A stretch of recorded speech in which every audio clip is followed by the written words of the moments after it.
Something we get asked a lot about every year is buffer feeding. Emotions can sometimes run very high when it comes to buffer feeding, and it can be very difficult to get reasonable and balanced information. At Specialist Nutrition, we don't believe in conforming to a fixed blueprint. In order to make the most out of every farm situation, we believe it's important to adapt to that farm.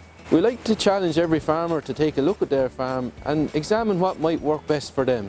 By buffer feeding, you have more control on your grass, and you have more control on getting the litres from them if they get the proper buffer. It's easier to keep them level than to have them to keep them deep, and it's impossible nearly to get them back up to where they go from. On this farm, the incorporation of a buffer feed into the system means that we can get a lot more from the home produced feeds. Rather than just relying on nuts in the parlour and grazed grass, the buffer feed allows us to incorporate crimped grain, beet and conserved forage into the diet where it's needed.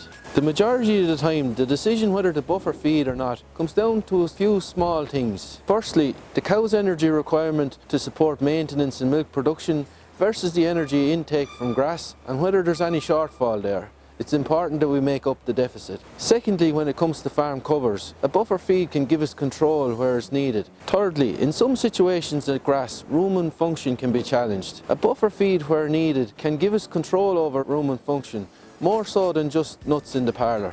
Many farms in Ireland can produce milk from grass and nuts in the parlour if needed for a good portion of the year. It's important for sustainability into the future that we build some flexibility and resilience into the system. A buffer feed at strategic times of the year can be part of building in this resilience and flexibility.